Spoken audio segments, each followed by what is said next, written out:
Muito bem, nós estamos estudando o Evangelho de João, estamos chegando na parte final do Evangelho, estamos no capítulo 20, e até domingo passado, Fernando deu um toque para nós a respeito do clima que estavam vivendo os discípulos de Jesus, aquele momento difícil, né?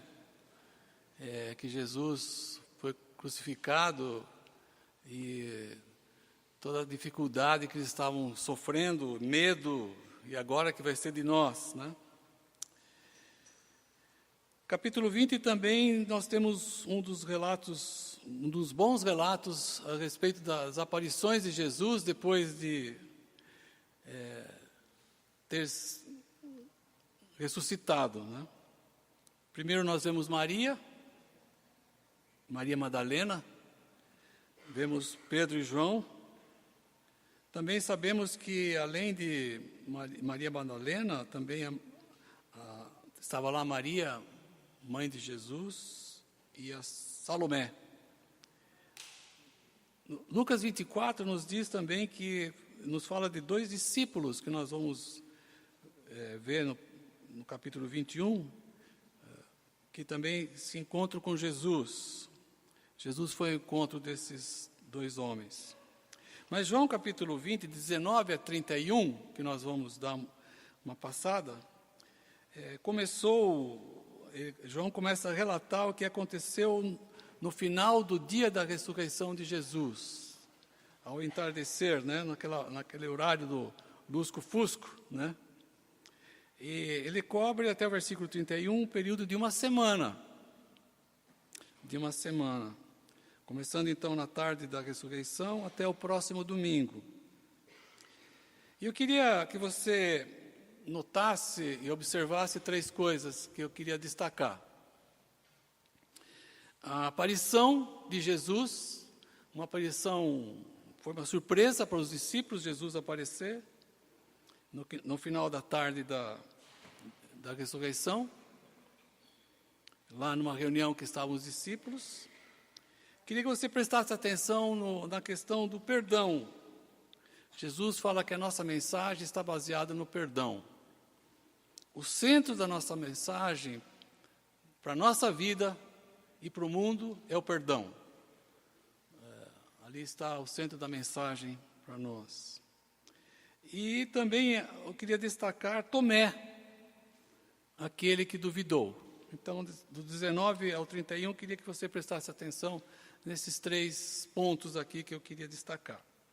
Então, vamos ao nosso texto, lembrando que era o final de tarde, os discípulos estavam reunidos e provavelmente estavam conversando sobre o ocorrido, né? Estavam lá. Nós vamos ver depois que Tomé não estava nesse primeiro encontro aqui, dos discípulos, não sabemos onde ele foi. É engraçado porque não tinha corrida, não tinha jogo de futebol, nada para ele faltar desse encontro, mas ele estava ausente ali, né? Então, do capítulo 20, 19, eu vou ler o 19 e o 20. Ao cair da tarde daquele primeiro dia da semana, estando os discípulos reunidos a portas trancadas, por medo dos judeus, Jesus entrou, pôs-se no meio deles e disse: paz seja com vocês. Tendo dito isso, mostrou-lhes as mãos e o lado. Os discípulos alegraram-se quando viram o Senhor. A impressão que eu tenho é que a gente não consegue retratar aqui a emoção daquele momento, né, do medo, de tudo mais, e de repente Jesus surge ali no meio. E as portas estavam trancadas, nos diz João que estavam com medo, que poderiam ser presos, né? Porque o líder deles tinha sido crucificado, as autoridades judaicas já tinham num certo modo, levado Jesus à morte.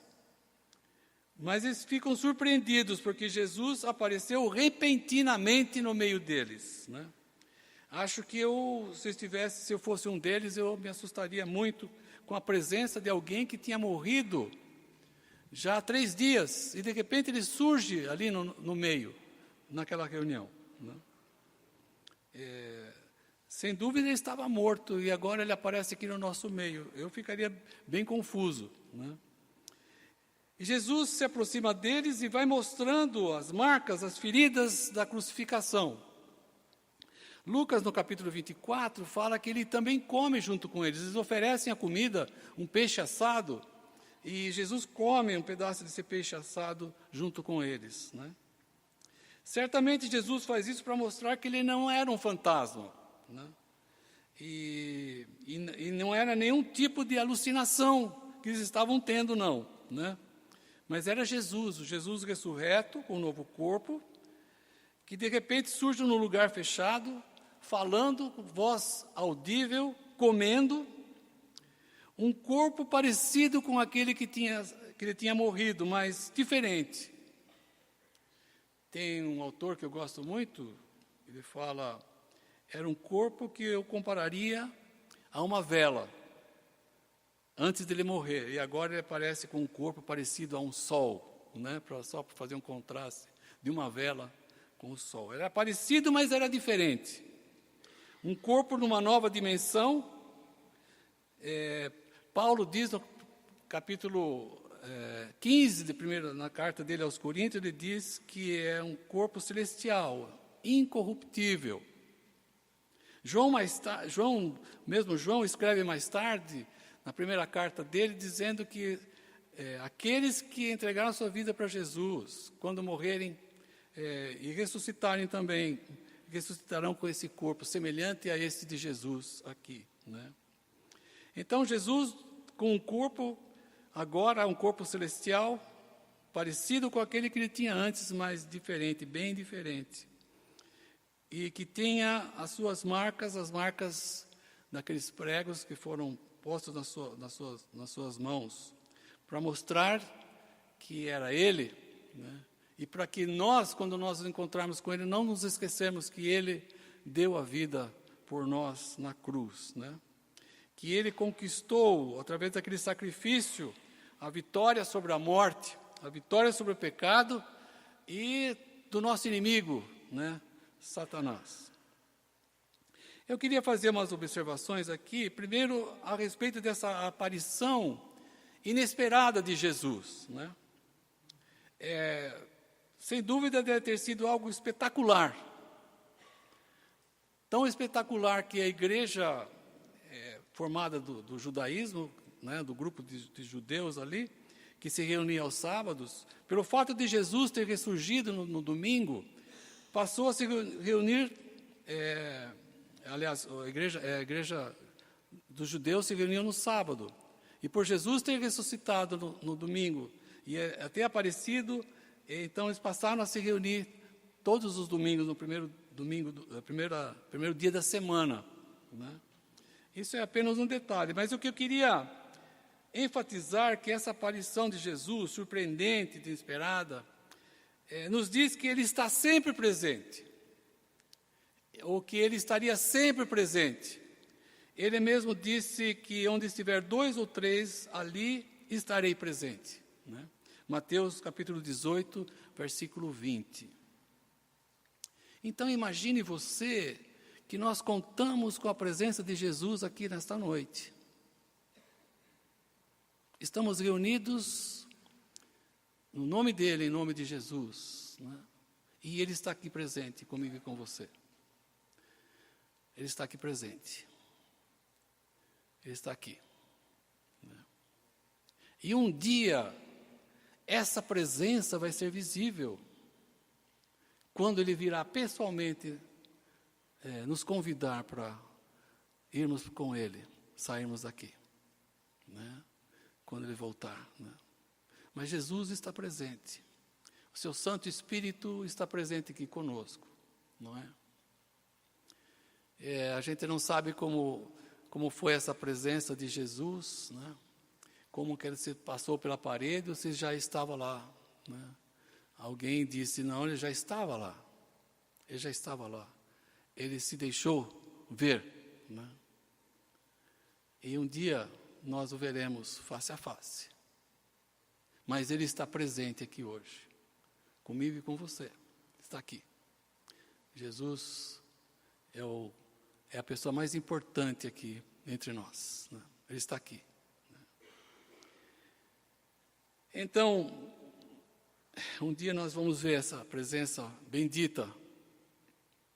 Mas além de trazer a sua alegria com os seus discípulos, essa sua aparição, ele quis dizer algo mais para nós. Ele tinha outros propósitos com a sua presença ali, né?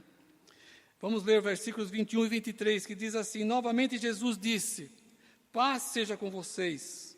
Assim como o Pai me enviou, eu os envio. E com isso soprou sobre eles e disse: recebam o Espírito Santo. Se perdoarem os pecados de alguém, estarão perdoados. Se não os perdoarem, não estarão perdoados. Jesus repete, quando ele surgiu ali no meio deles, ele já disse: paz seja com vocês. E daí ele repete de novo: a paz seja com vocês, né? Talvez ele repete para reforçar que estava tudo certo, né? Entre ele e os seus discípulos, que provavelmente eles também estavam constrangidos pelo fato de terem abandonado a Jesus, né? E Jesus estava falando para eles: olha, está tudo certo entre nós. Vocês podem ficar tranquilos e alegres, porque eu estou aqui. Por isso ele repete, provavelmente, a paz seja com vocês, né? Mas também para lembrar da missão que ele já tinha dito no capítulo 17. Lembra quando nós estudamos que Jesus tinha deixado uma missão para os seus discípulos, né? Ele disse para Deus, na sua oração: assim como o Senhor me enviou, eu quero enviá-los também. Lá em João 17 é como se fosse uma profecia daquilo que ia acontecer nessa final de tarde, em que ele ia comissionar os seus discípulos, né? Antes foi uma promessa e agora estava se cumprindo. Então ele está dizendo: agora vocês estão sendo enviados. Os discípulos precisavam saber que aquilo que ele disse, ele queria que fizessem, né? Que cumprissem com essa missão. Os discípulos precisariam saber que se eles queriam retribuir o amor recebido de Jesus, o amor de Deus, eles deveriam testemunhar alegremente, incessantemente ao mundo a respeito dele, né? E esse comissionamento que nós chamamos assim, não foi só para os discípulos que estavam lá, mas também para nós. Quando Jesus, no capítulo 17, ele comissiona os seus discípulos, ele fala: e para aqueles que virão também, né? Eu oro por aqueles que virão, que sou eu, que é você também. Então, se você quer retribuir o amor que você recebe de Jesus, se você quer retribuir esse amor, você então tem que testemunhar alegremente, incessantemente ao mundo que está ao seu redor, né? Falar dele, com a sua vida, com o seu comportamento, com a sua vida transformada e de uma forma alegre e feliz por ter Jesus, né? É isso que ele espera de nós, né? De mim e de você. Mas Jesus também, ele nos diz, o João, que ele soprou: recebam o Espírito Santo. Por que Jesus fez isso? Porque é o Espírito Santo que nos torna identificados com Jesus. E é isso que acontece quando você abre o seu coração, entrega a sua vida para Jesus.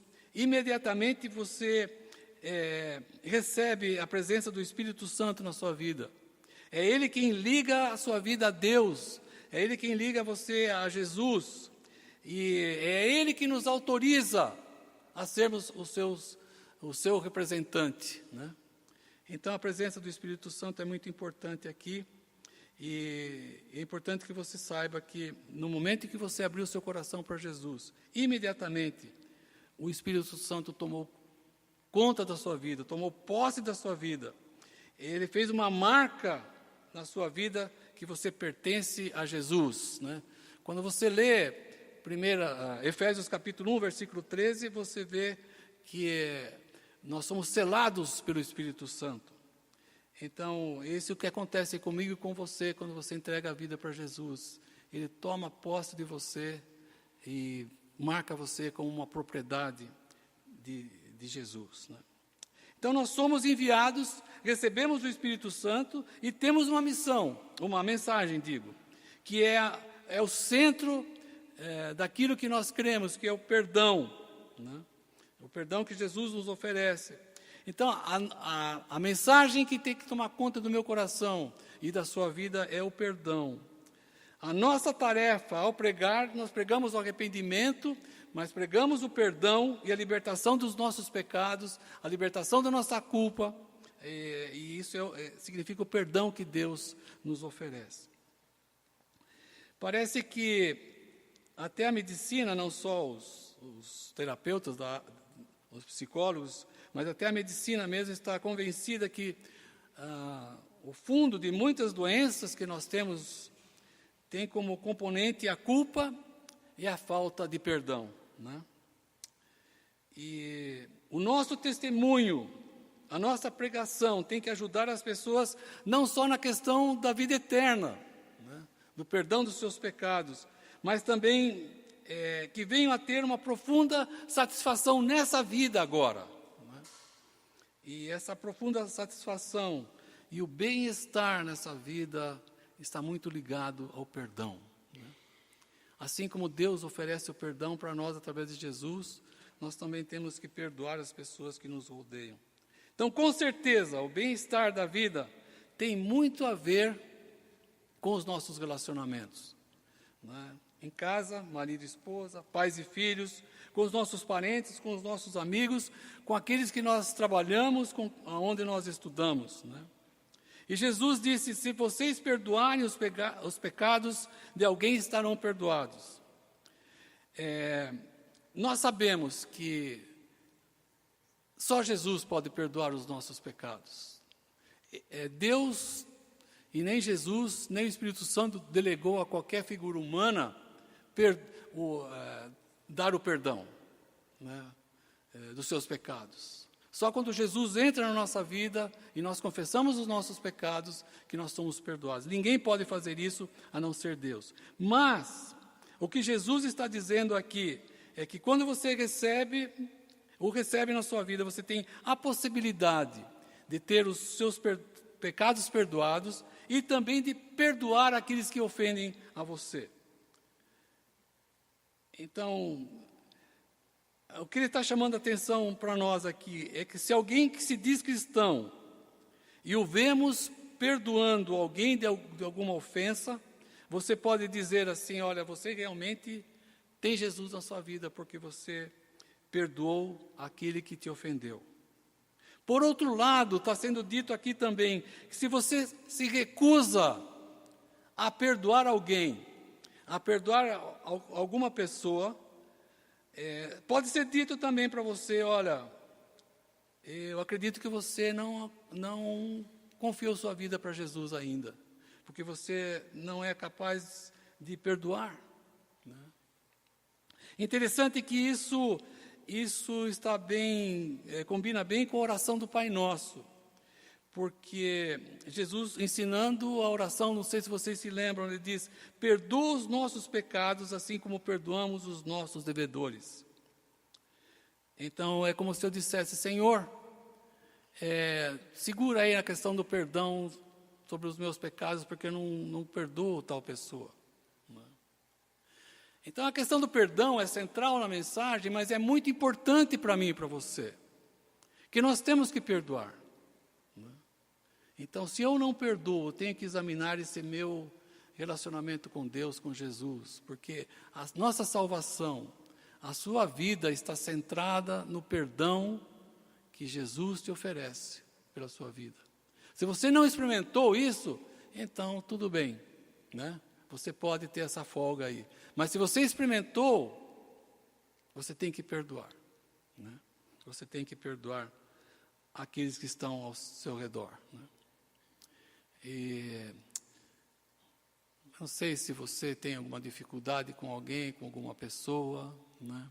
Algum tipo de ressentimento, alguma mágoa, né? Alguma mágoa. Você tem que buscar em Jesus, né? E perdoar essa pessoa. O perdão é restaurador. O perdão significa para nós satisfação, profunda satisfação de poder viver. Quando há relacionamentos quebrados, certamente essa alegria de poder viver é complicado, né? É complicado. A satisfação na vida, nesta vida, está muito ligado com o perdão, perdoar as pessoas, né? Perdoar aqueles que estão convivendo conosco, né? Nós temos que perdoar. Temos que perdoar. E há situações na vida que só o perdão, nem o reconhecimento da outra pessoa vai resolver. Mas só quando você perdoa, que você pode ter, você se livra, você fica liberto para poder viver, né? Você tem que perdoar. Você tem que perdoar. Né? Mas voltando ao nosso relato aqui, até o final do capítulo, versículos 24 e 25 nos diz que, como Tomé não estava lá, versículos 24 e 25 diz assim: Tomé, chamado Dídimo, um dos 12, não estava com os discípulos quando Jesus apareceu. Os outros discípulos lhe disseram, provavelmente durante a semana, se encontraram com ele, e eles contaram para Tomé. E os discípulos lhe disseram: vimos o Senhor. Mas ele lhes disse: se eu não vir as marcas dos pregos nas suas mãos, não colocar meu dedo onde estavam os pregos, e não puser a minha mão no seu lado, não crerei. Estou lá, eu não vou acreditar. Não vou acreditar. Né? Ray Stedman também, que é um outro que eu gosto de ler muito, ele tem uma frase que eu gostei demais. Ele diz que fé nunca significa credibilidade ingênua. Né? Fé nunca significa credibilidade ingênua. E é verdade, porque nós podemos entrar num atoleiro se não formos criteriosos, se não buscarmos evidências, né, a respeito daquilo que está sendo dito. Né? E a gente toda hora está recebendo uma mensagenzinha aqui e lá no WhatsApp a respeito de alguma coisa que aconteceu, e alguém sempre vai verificar e falar: não, isso é mentira. Né? Nós temos que ser criteriosos. Nós temos que buscar evidências a respeito daquilo que estão falando para a gente, se aquilo é verdade ou não. Mas eu acredito que Tomé foi longe demais. Foi longe demais. Eu diria que foi teimoso, cabeça dura. Ou, como meu pai sempre às vezes dizia, um bobão. Né? Primeiro porque ele tinha um grupo de testemunhas que teria convencido a qualquer um de nós a respeito de Jesus ressurreto. Ele tinha um grupo de pessoas, estava dizendo: eu vi, eu pus a mão nele, nós comemos juntos. Né? Então ele não poderia ter dito isso: eu não vou crer se eu não puser a mão nele. Né? Segundo, que o grupo de testemunhas era formado de pessoas confiáveis. Né? Eram pessoas confiáveis, pessoas equilibradas, de bom senso, pessoas com quem ele tinha bom relacionamento e que, como eu disse, não tinha que duvidar daquela afirmação dos discípulos. Né? Ele só teria que dizer: que pena que não estava lá. Ou se ainda não estava difícil, falou: então, por favor, me ajudem a acreditar nisso. Por favor, me ajudem. Né? Eu posso dizer a mesma coisa a respeito da palavra de Deus, dessa Bíblia que nós temos, né? Desses livros, né, que nós temos do Velho e do Novo Testamento, né, do Antigo ou do Novo Testamento, que nós não temos realmente os textos originais, ninguém tem, né?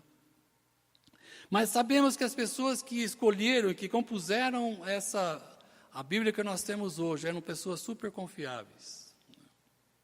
Alguns deles chegaram bem próximos de João, né? No final do primeiro século, né, depois da morte de Jesus. Teve gente que teve contato com João. Pessoas que puderam testemunhar, testificar que essa palavra que nós temos aqui, né, essa palavra que nós temos aqui é a verdade. Né, é a verdade. Né. Então, nós também podemos confiar nesse livro, assim como Tomé poderia ter confiado sem sombra de dúvida.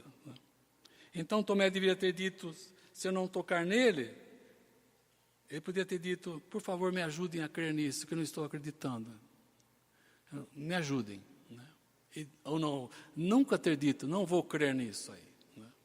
Ignorando as evidências. É claro que há outras evidências, mas essa do testemunho dessas pessoas é algo muito forte, que dava todo o crédito a respeito de Jesus ressurreto.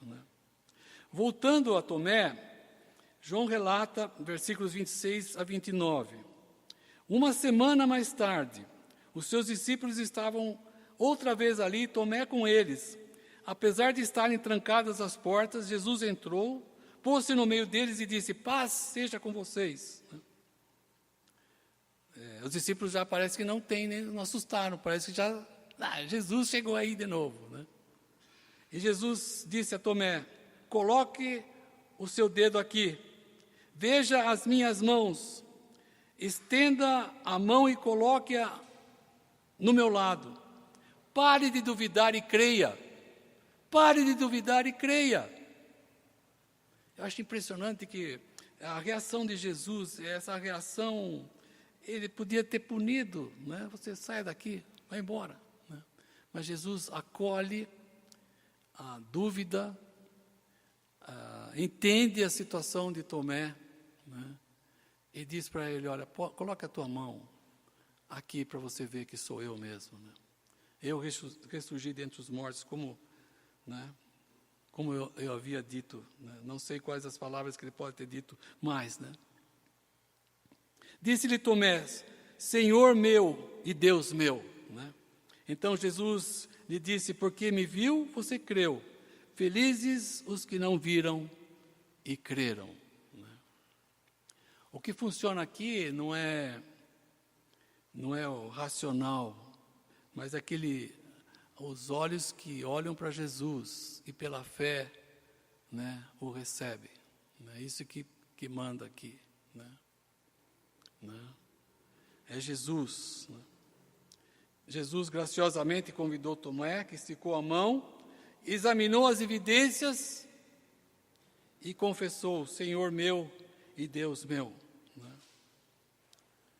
Então, Jesus não rejeitou, e Tomé, então, faz essa confissão importante aqui para nós. Tomé não só creu que Jesus ressuscitara, que estava vivo, mas que Jesus era o próprio Deus diante dele. Senhor meu e Deus meu. Certamente Jesus permitiu que isso acontecesse, permitiu que tivesse no meio, no grupo dos seus discípulos, uma pessoa como Tomé, com uma dúvida tão crucial, a respeito dele. Porque certamente ele olhava para frente, olhava para os dias que viriam e que outros Tomés surgiriam. Outros Tomés. Como pode ter alguém presente aqui hoje à noite, que está buscando uma evidência a respeito de Jesus, que está procurando algo que possa toque no meu coração para que eu possa entregar minha vida para Jesus. Por isso que Tomé está aqui. Por isso que Tomé faz parte. Porque outros Tomés viriam. Quem sabe seja você, ou que eu já fui um Tomé. Certamente Jesus estava olhando para mim e para você, porque ele iria encontrar outros Tomés pela frente. Jesus está vivo. Ele é o nosso Senhor. Ele é o nosso Deus. Ele é o nosso Deus. É o que João quer deixar claro. O Evangelho de João quer mostrar que Jesus está vivo, que Ele é Deus, que Ele é o nosso Deus. E aí ele resume, terminando o capítulo, versículos 30 a 31. Jesus realizou na presença dos seus discípulos muitos outros sinais miraculosos, que não estão registrados neste livro. Mas estes foram escritos para que vocês creiam que Jesus é o Cristo, o Filho de Deus, e crendo, tenham vida em seu nome. Aqui está o propósito, então, de João relatar a respeito de Tomé. É inspirar a nossa fé em Jesus Cristo, uma fé que salva, uma fé que resulta em vida eterna. Então nós somos convidados, você e eu, somos convidados a colocar toda a nossa confiança em Jesus. Nós somos convidados por Jesus para tocarmos nele, para vermos que ele é Deus, que ele morreu na cruz por mim e por você. Nós somos convidados a fazer essa entrega. E eu quero dizer que essa entrega deve ser urgente. É urgente. É urgente. Interessante que Jesus, quando ele estava falando sobre a mensagem do perdão, logo em seguida ele soprou o Espírito sobre eles, porque é o Espírito Santo que nos identifica com Jesus. E essa palavra aqui é uma palavra de Deus, de Jesus para mim e para você. Se você tem alguma dúvida a respeito de Deus e Jesus, e você sente que o seu coração, alguma coisa está dizendo que isso é verdade, sabe quem está fazendo isso? É o Espírito Santo. É Ele quem está fazendo isso. É Ele quem está fazendo isso. E eu diria para você, não rejeite essa entrega. Porque é só quando o Espírito Santo toca no nosso coração que há a possibilidade da gente ser convencido. Só quando o Espírito Santo toca na nossa vida é que é possível a libertação. Só quando o Espírito Santo toca na nossa vida e fala conosco que alguma coisa pode acontecer a respeito de Deus e de Jesus, na minha e na sua vida. Então não rejeite essa voz que está falando com você a respeito de Deus, a respeito de Jesus. Se Ele está falando a respeito dessa entrega, faça isso agora. Entregue a sua vida para Jesus. Você pode dizer, Senhor meu, Deus meu. É isso que Ele quer ouvir. É isso que Ele quer ouvir hoje à noite de você. Ele te convida para que você se aproxime dEle e entregue a sua vida para Ele. É isso que Ele quer fazer. Queria que você orasse e falasse com Ele.